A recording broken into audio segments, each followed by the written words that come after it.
Hello बच्चों, welcome back to my YouTube channel learning students. स्वागत है आप सभी लोग का हमारे इस यूट्यूब चैनल में। आज हम लेके आए हैं समास, जो कि हिंदी व्याकरण से है ये। और ये जो है कि हर क्लास के बच्चों के लिए एग्ज़ाम के लिए बहुत ही ज़्यादा इम्पॉर्टेंट है, खास करके 10th और 12th के बच्चों के लिए, क्योंकि इन बच्चों के एग्ज़ाम में ये ज़रूर आते हैं। तो चलिए देख लेते हैं कौन कौन से महत्वपूर्ण समास हैं। देखिए, पहला है कर्मधारय समास। कर्मधारय समास किसे कहते हैं? देखिए, जिसका पहला पद विशेषण और दूसरा पद विशेष्य हो। क्या हो? जिसका पहला पद विशेषण और दूसरा पद विशेष्य हो तो वह कर्मधारय समास कहलाता है। फिर से देखिए, जिस शब्द का पहला शब्द क्या हो? विशेषण हो, यानी उसकी विशेषता बतलाए, और दूसरा पद क्या करे? विशेष्य हो, मतलब जो विशेषता बताई जा रही है वो विशेष्य हो, तो वह कर्मधारय समास कहलाता है। देखिए, जैसे क्या है? नील गगन। नील गगन का मतलब नीला, खास करके इसमें क्या होगा? देखिए कि ज़्यादातर इसमें रंगों के नाम आएंगे। किसके आएंगे? रंगों के नाम। देखिए, नील गगन का मतलब नीला है जो गगन, नीला है जो गगन।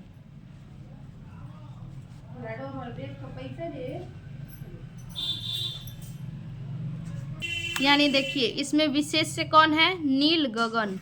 गगन इसमें विशेष्य हो गया, और विशेषण जो है कि नीला, क्योंकि गगन क्या है? नीला है। ये गगन की विशेषता है कि गगन क्या है? नीला है। अब देखिए, अधपका।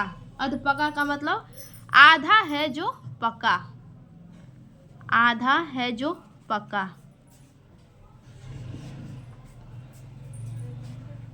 अब बताइए, इसका विशेषण क्या है? यानी पका है कितना? आधा, तो आधा हो गया विशेषण और पका हो गया विशेष्य। अब देखिए, अगला है नीलमणि। तो क्या होगा? नीला है जो मणि, नीला है जो मणि। अब इसमें विशेष्य और विशेषण क्या है? देखिए, मणि कैसा है? नीला है, तो ये मणि की विशेषता बता रहा है कि मणि कैसा है? नीला है, तो ये नीला हो गया विशेषता, और मणि हो गया विशेष। प्रधान मंत्री, प्रधान है जो मंत्री। क्या होगा? प्रधान है जो मंत्री। अब इसमें क्या है? मंत्री विशेष हो गया, मंत्री क्या है? प्रधान है, तो प्रधानता क्या हो गई? विशेषण, विशेषता हो गई ये। नील कमल, क्या होगा? नीला है जो कमल, नीला है जो कमल। अब कमल विशेष्य हो गया, और नीला क्या हो गया? कमल की विशेषता हो गई। उसी प्रकार से शुभ कर्म, शुभ कर्म।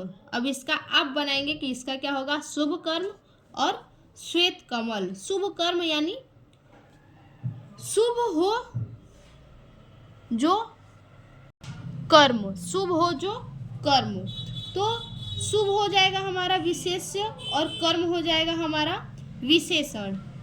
ठीक, कर्म क्या है? सॉरी, कर्म हो जाएगा विशेष्य और शुभ हो जाएगा हमारा विशेषण। यानी कर्म कैसा है? शुभ है। अब देखिए, श्वेत कमल। कमल कैसा है?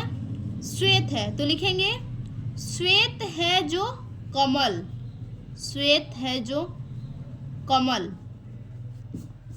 ठीक, यानी कमल कैसा है? श्वेत है, तो कमल विशेष्य हो गया और श्वेत हो गई विशेषता।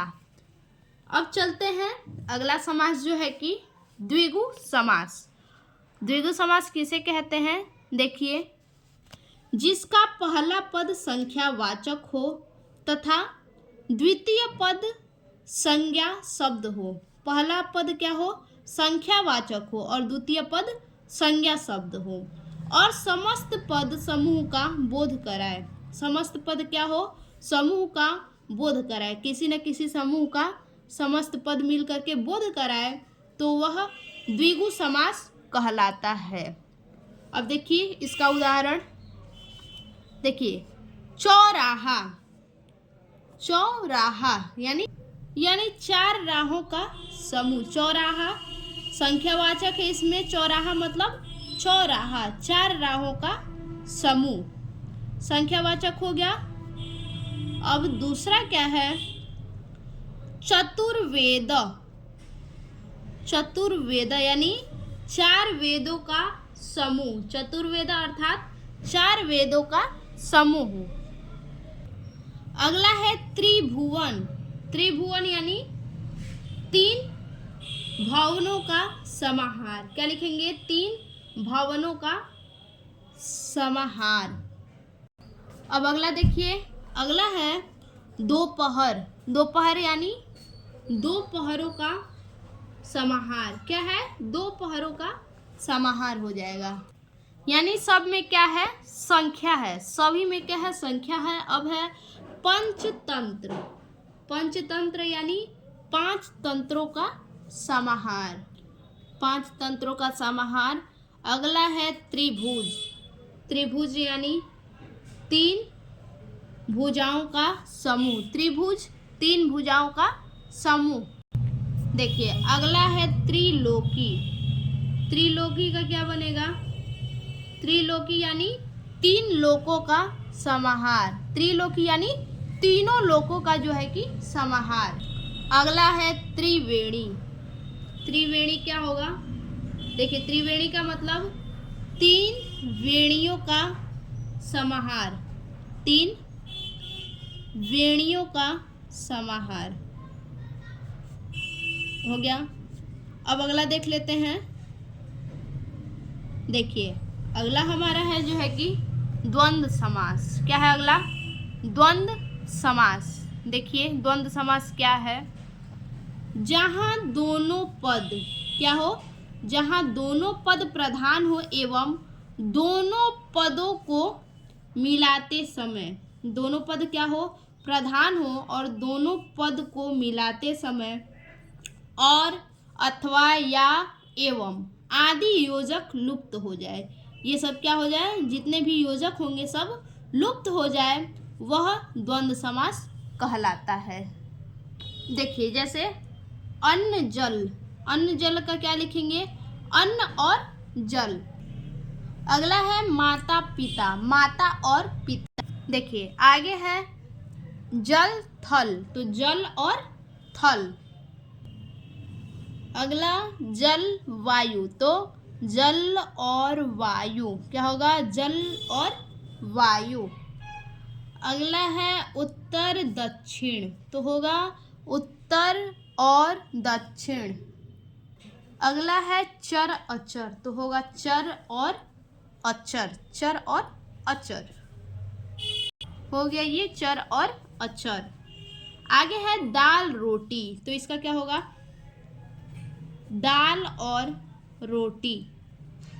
इसी प्रकार से जितने भी शब्द इस प्रकार के आपके दिखेंगे वो क्या हो जाएंगे, द्वंद्व समास हो जाएंगे। ठीक, यानी दोनों क्या है, प्रधान है, दाल रोटी, दाल और रोटी। चर अचर, चर और अचर। उत्तर दक्षिण, उत्तर और दक्षिण। जल वायु, जल और वायु। जल थल, जल और थल। यानी ये सब क्या है, इसमें दोनों पद जो है कि प्रधान है। अब देखिए इसके बाद आखिरी समास जो है बहुव्रीहि समास। बहुव्रीहि समास किसे कहते हैं, देखिए जहां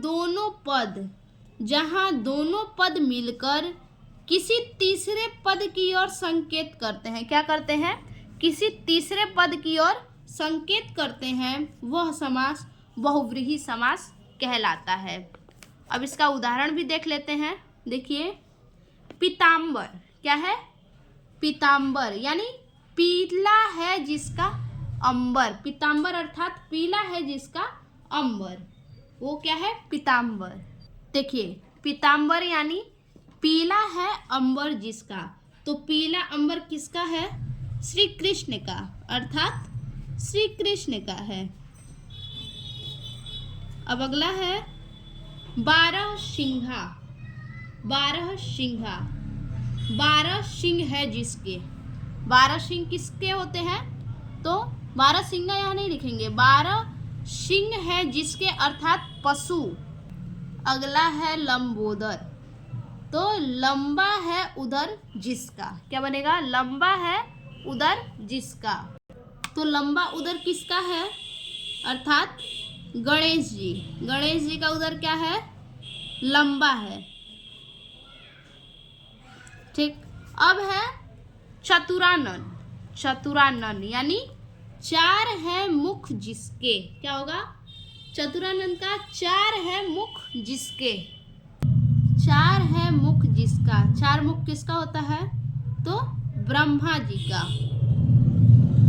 ब्रह्मा जी के कितने मुख होते हैं? 4। अब अगला देखिए, अगला है चक्रधर। चक्र को धारण करता है कौन? बताइए। चक्रधर अर्थात चक्र को धारण करने वाला। चक्र को धारण करता है जो। चक्र को कौन धारण करता है? तो विष्णु जी। कौन? विष्णु जी चक्र को धारण करते हैं। ठीक। अब अगला देखिए, चंद्रशेखर। चंद्रमा को धारण करता है जो। चंद्रमा को जो धारण करता है उसे क्या कहते हैं?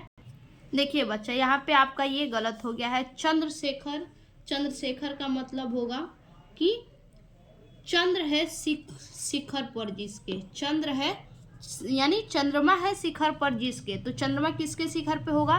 तो शिव जी के शिखर पे होगा। शिव जी। ठीक, आप लिख लीजिएगा, चंद्रमा है शिखर पर जिसके। ये जो है कि हमारा गलत हो गया है। अब अगला है दशानन। 10 है मुख जिसके। 10 मुख किसके होते हैं? ये तो सबको पता होगा। 10 है मुख जिसके। कौन है? रावण।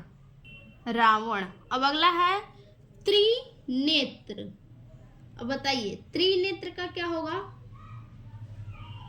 त्रिनेत्र का यानी 3 है जिसके नेत्र। तो 3 नेत्र किसके होते हैं? शिव जी के। 3 है नेत्र जिसके, शिव जी। अब देखिए, वीणा पाणी। ठीक, वीणा पाणी। वीणा है हाथ में जिसके। वीणा है हाथ में जिसके अर्थात क्या होगा? सरस्वती जी। कौन? सरस्वती जी। वीणा किसके हाथ में होते हैं? सरस्वती जी के हाथ में होते हैं। ठीक, तो आज के लिए बस इतना ही। फिर से मिलते हैं एक और नए वीडियो में। तब तक के लिए धन्यवाद।